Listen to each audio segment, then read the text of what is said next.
Kadang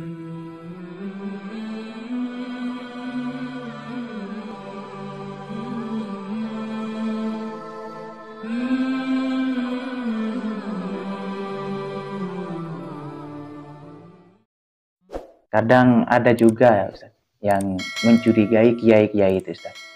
Contohnya yang kemarin yang sempat viral itu Ustaz, kiai yang mempunyai mobil yang bagus gitu Ustaz. Apakah seorang kiai atau tokoh agama itu tidak boleh kaya Ustaz? Tidak boleh punya mobil itu Ustaz? Gimana itu Ustaz? Maksud Anda begini ya, apakah kesolehan seorang tokoh agama itu dinilai dari urusan harta? Iya Ustaz. Artinya kalau sosok panutan tidak boleh punya harta. Apakah betul, seperti Ustaz. itu? Iya Ustaz. Ya ini sekali lagi, ini adalah fitnah.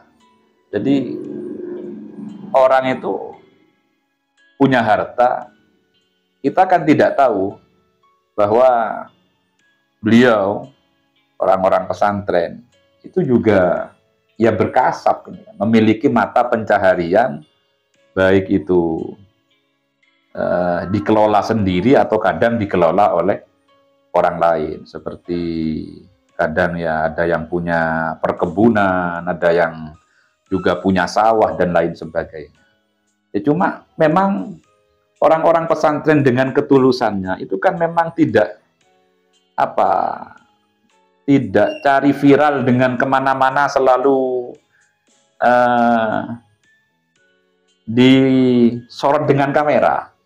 Jadi orang-orang pesantren dengan ketulusannya itu memang tidak pernah cari viral, bukan framing hidupnya. Jadi banyak sisi-sisi ketulusan guru-guru kita yang tidak terekspos oleh media, karena memang tidak cari viral. Beda dengan orang yang tidak mengerti tentang ilmu agama, hidupnya penuh dengan framing. Jadi bahkan kadang makan pun disorot dengan kamera, sedekah pun disorot dengan kamera. Jadi seakan-akan semuanya harus diketahui oleh banyak orang.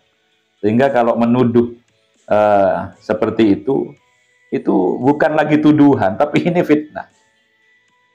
Orang pesantren yang kaya, orang pesantren yang hidupnya sederhana, semua itu adalah ya haknya beliau masing-masing, karena beliaunya tentu memiliki kasab kadang yang tidak diketahui oleh orang lain.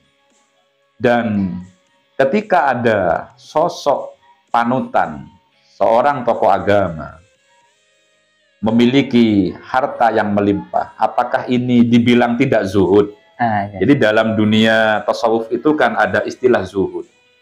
Zuhud itu bukan berarti tidak punya harta, tapi zuhud itu tidak adanya ketergantungan hati dengan harta. Saya masih teringat dengan pernyataannya Sayyid Abu Bakar Sato Adimyati.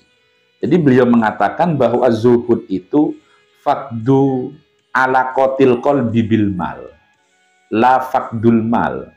Zuhud sejati itu tidak adanya ketergantungan hati dengan harta, bukan berarti tidak punya harta.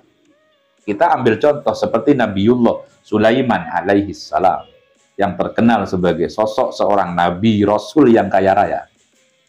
Apakah beliau kita bilang tidak zuhud? Beliau seorang nabi, seorang rasul. Mungkin ya tidak ada orang seperti Nabi Sulaiman, dari kekayaannya, kekuasaannya. Apakah beliau dibilang tidak zuhud?